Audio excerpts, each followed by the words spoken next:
हम आपकी रक्षा करेंगे, हम आपके लिए प्राण दे देंगे, सिर्फ मुस्कुरा दिए।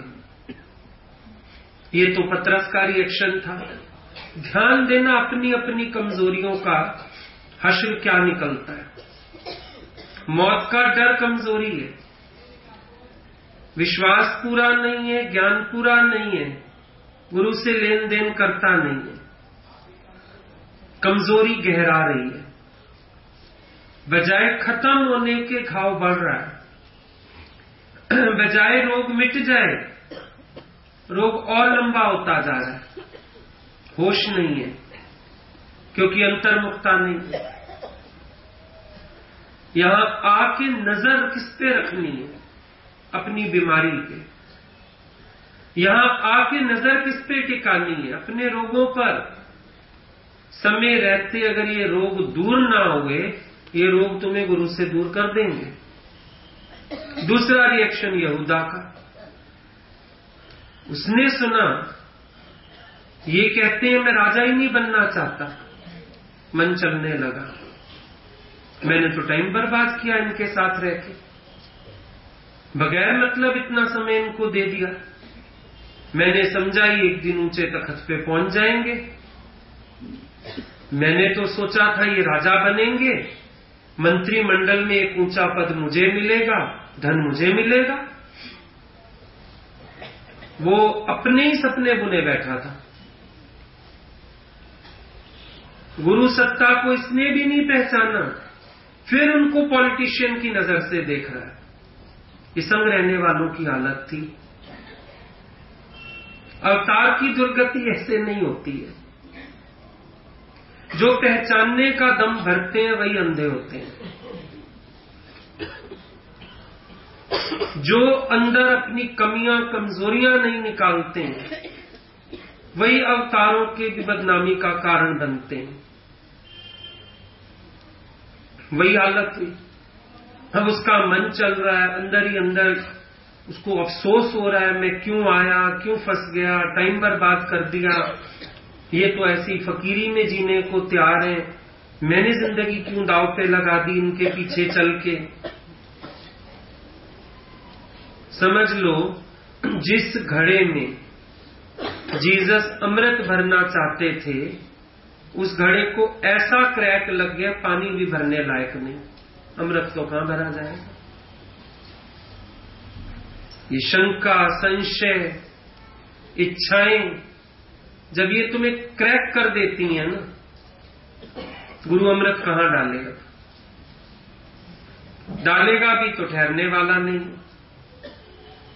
डालेगा भी तो रुकने वाला नहीं, डालेगा भी तो सब बह जाने वाला।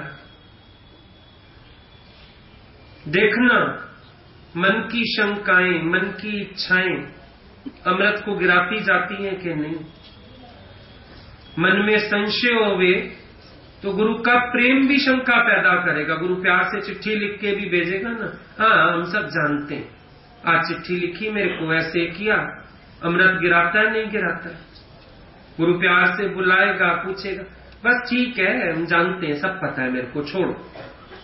ये शंकालु अमृत को गिराता जाएगा, ठहरेगा ही नहीं अमृत। अब जो शासक थे वो ढूंढ रहे थे कि कोई ऐसा मिल जाए जो हमको जीसस को पकड़वा दे। भगत भी इतने हैं उनके, फिर पहचान में भी नहीं आते हैं, ज्यादा पता भी नहीं चलता कहां जा रहे हैं कहां आ रहे हैं। कोई मिल जाए। अब एक कमजोर हिस्सा जीसस का, यहूदा, उनकी नजरों में आ गया। शंकालु जो होता है कहीं ना कहीं तो बात निकाल ही बैठता है। आप कहते हो श्रद्धालु जहां बैठेगा श्रद्धा की बात कर बैठेगा, शंकालु जहां बैठेगा वो भी तो कोई ना कोई शंका की कहानी कर ही बैठेगा, पहचान में आ जाएगा। उनके हाथ लग गया यहूदा, समझ गए ये एक कमजोर पार्ट है क्राइस्ट का, बुला लिया मीटिंग के लिए। 30 चांदी के सिक्कों में सौदा डन हो गया, गुरु को बेचा है, डन कर लिया। उचित समय पर मैं जीसस को पकड़वा दूंगा। इसको जुडास भी बोलते थे, कंफ्यूज मत हो जाना कि वो तो जुडास था वही सेम थे, इसको यहूदा बोलते हिंदी में। सौदा करके आया, सारी जिंदगी गुरु का लेने के बाद ऋण, कीमत देखो क्या लगाई, 30 चांदी के सिक्के। कभी तो मन प्रभु बोलता था, अनमोल बोलता था, और सोचा क्राइस्ट ने भी नहीं होगा बेचारे को, ये तो सुना होगा बेमोल बिक जाते हैं भगवान। और क्राइस्ट ने भी नहीं सोचा होगा किसी दिन ये भगत मुझे 30 चांदी के सिक्कों के लिए बेच आएंगे। तुम सोचो अवतार के दिल पे क्या बीतती होगी। एक नहीं जानता चलेगा, एक जानता है, महिमा को पहचानता है, और शायद ऐसा कर्म तो कोई दुनिया में भी ना करे।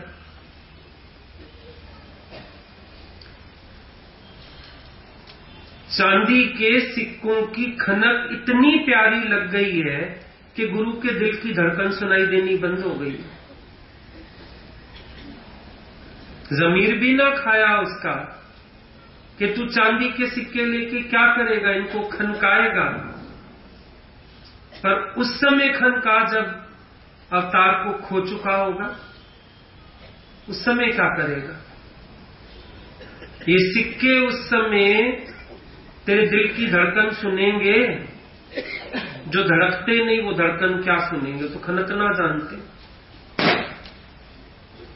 और जिसका दिल धड़कता था तेरे लिए, जो जीता था तेरे लिए, जिसने जीवन दिया तुझे, उसकी धड़कनों का सौदा तू कर आया जाके। कितना ना अजीब बात है, जिसने जीवन दिया वो उसके जीवन का सौदा करके आ गया। मत कभी दावा भरना ऊंचा ऊंचा, माया बड़ी विचित्र है। अलगर्ज ना होना, कभी गुरु भूल बताए सुन लेना। नहीं, जैसे टायर का एक छेद सारी हवा निकाल देगा, नाव का एक छेद पूरी नाव डुबा देगा, गुब्बारे में एक छेद पूरी हवा खत्म, गुब्बारा फट जाएगा। ऐसे भीतर पड़ा हुआ एक स्वभाव, एक कमजोरी पता नहीं क्या कुछ करा जाएगी, कौन से दलदल में गिरा देगी, कौन से खड्डे में जाके गिर जाएंगे, खुद को भी पता नहीं चलेगा।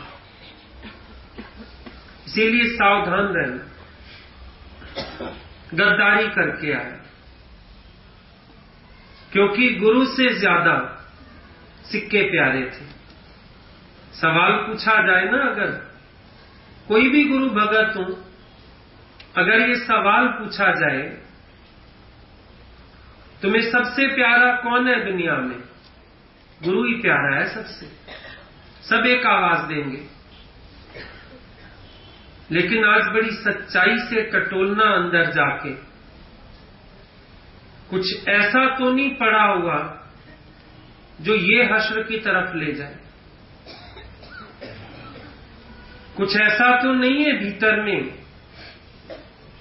जो तुम्हें आंख खोलने ही ना दे रहा, बल्कि अवतार की कीमत ही ना करने दे रहा हो।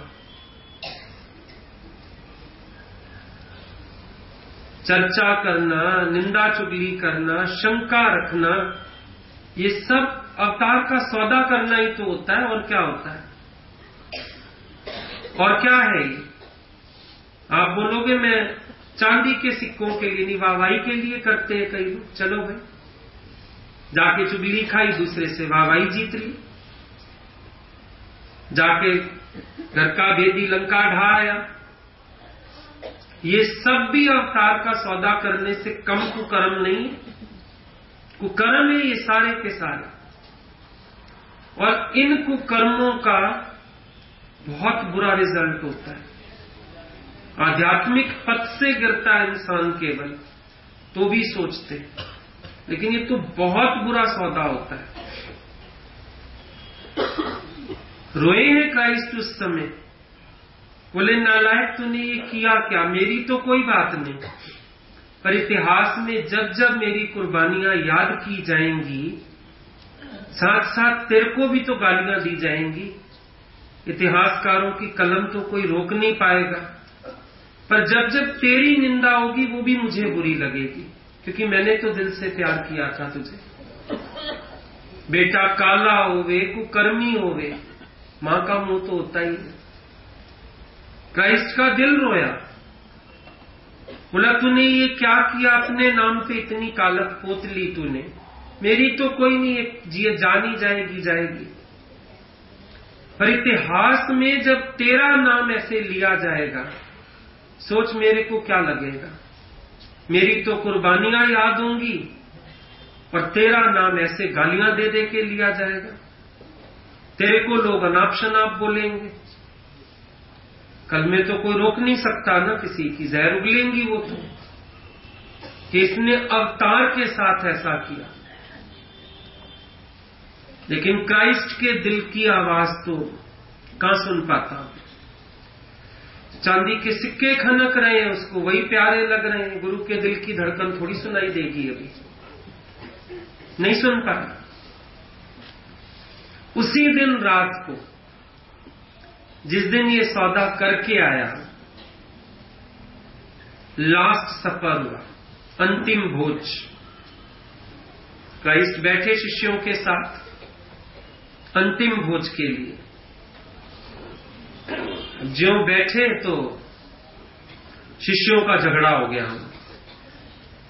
मैं साथ बैठूंगा, मैं साथ बैठूंगा।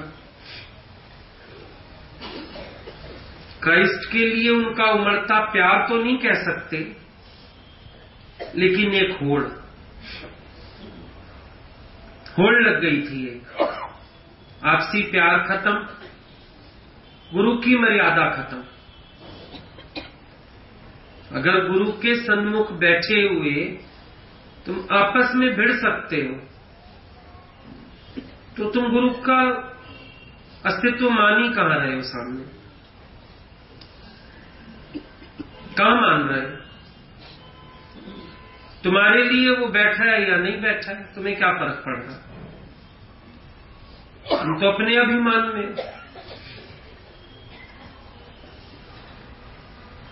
लोगों को प्रेम का संदेश देने वाले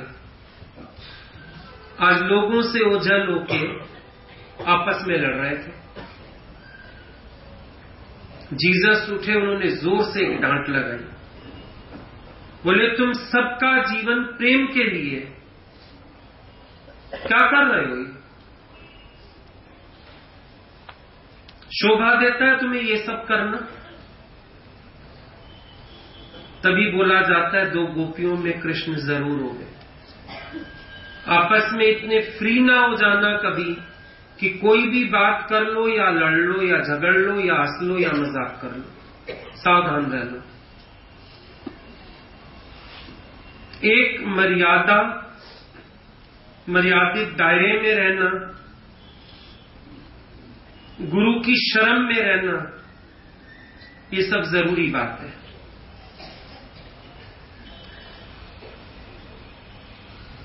उसके बाद एकदम क्राइस्ट उठे और कमर पे कपड़ा बांध लिया, पानी का कटोरा ले आए, सबके पैर धोने शुरू किए। पहले तो सब घबराए,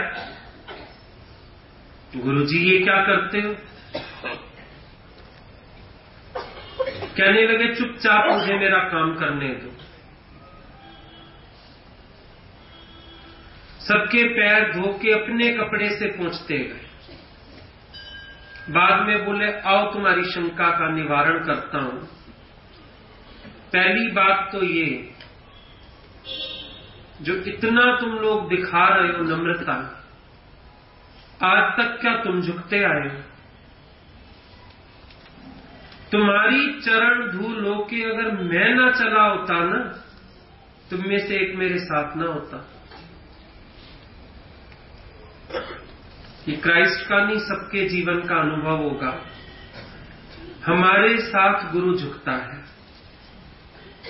हमारे साथ गुरु एडजस्ट करता है, हमारे स्वभावों को गुरु सहन करता है। अहंकार मन भरता है कि मैं कुछ भी नहीं हूं। आज अगर मैं बैठा हूं, गुरु तेरी कृपा से बैठा हूं। नहीं, कब का ये मन, ये ख्याल मेरे को पता नहीं कहां उड़ा ले गए होते। मेरी अस्थि थी क्या इस दरबार में बैठे रहने की? बिठाया गया हूं। गुरु ने 100 भूलें माफ की होंगी, गुरु ने टोका नहीं होगा, गुरु पी गया होगा बात को, गुरु ने तुम्हारे अकॉर्डिंग चला होगा। जरा खोज ना करना। क्राइस्ट बोले, आज तक तुम नहीं झुक रहे थे, आज तक भी मैं ही झुक रहा था। और दूसरी बात, मैंने तुम्हारे आगे एक आदर्श प्रस्तुत किया। आजीवन मेरा ये आदर्श आगे रख लेना और एक दूसरे से नम्रता और प्यार का व्यवहार करना। मैं ये सिखाना चाहता हूं तुम लोगों को। अगर मैं गुरुओं के तुम्हारे आगे झुक सकता हूं, आपस में एक दूसरे के आगे झुकने में तुम्हें भला क्या तकलीफ है? तुम क्यों नहीं झुक सकते हो एक दूसरे के आगे? तुम भी झुक जाओ, तुम भी नम्रता कर लो, तुम भी अपने आप को गवा दो। मन अंधा है, गुरु को देख के भी नहीं सीखता, गुरु की नम्रता से भी नहीं सीखता, अपने ही अभिमान में फूला फूला घूमता है। लेकिन गुरु कहता है नम्रता करनी सीखो। मेरे सतगुरु का जीवन आदर्श है हमारा। बलिदान दे के अपना इस बगिया को संवारा। एक शरीर रूप से बलिदान तो होता ही है, लेकिन आप ये देखो गुरु अपने बड़प्पन का बलिदान कितनी बार देता है। फिर तुम्हारे लेवल पे झुक जाना, नम्रता में आ जाना, जहां वो ऊंचा होके बैठ सकता है वहां भी नीचे हो जाना, छोटी बात तो नहीं। रियलाइज होना चाहिए। अगर ये चीजें भी लाइफ में रियलाइज नहीं होती हैं तो भी आपका गुरु भक्ति बड़ी अधूरी सी है, मजबूत परत नहीं है, तल्ला मजबूत नहीं है इसका। रियलाइजेशन होना चाहिए कदम कदम पर साथ चलते हुए कि कैसे वो अपने को झुकाते चलते हैं, मिटते चलते हैं, नम्रता करते चलते हैं, सबके साथ, एक के साथ नहीं। गुरु सबके साथ झुकता है, गुरु हर एक के साथ नम्रता करता है। ये फील होना चाहिए। हर कदम पर मन को शर्मिंदा करना चाहिए। तो देखो ऊंचे ते ऊंचे होके इतने झुक जाते हैं। मेरे को क्यों बड़प्पन घेरता है, मेरे को क्यों अहंकार घेरता है, मैं क्यों सोच में पड़ जाता हूं झुकने से पहले। अब बात करते करते क्राइस्ट अचानक बड़े गंभीर हो गए। कहने लगे, तुम में से एक मेरे साथ विश्वासघात करेगा, जिसको मैं आज पहला निवाला खिलाऊंगा। फिर सब अशांत हो गए, हलचल मच गई सबके बीच में, क्योंकि कोई अपने को तो परखने को तैयार था नहीं। सब दूसरे को देखे, ये वाला होगा, ये वाला होगा। सारे फिर आपस में अशांत होके एक दूसरे के चेहरे पड़ रहे हैं। थोड़ा बहुत ख्याल अगर अपने में जा भी रहा है तो ना मैं तो ऐसा हूं भी नहीं। थोड़ी देर ये खेल होता रहा, चुपचाप जीसस देखते रहे। रोटी की गिराई तोड़ी, यहूदा के मुंह में दे दी। माया देखो भगवान की, थोड़ी देर पहले बोली हुई बात पागलों को भूल गई। सारे तारीफें करने लगे यहूदा की, तू बड़ा खुशकिस्मत है, तेरे मुंह में गुरु ने रोटी खिलाई है, तू बड़ा प्रिय है उनका। ऐसी माया का पर्दा पड़ा, ये भी भगवान करने वाला। नहीं तो हो सकता है बाकी के 11 उसको वहां मार डालते।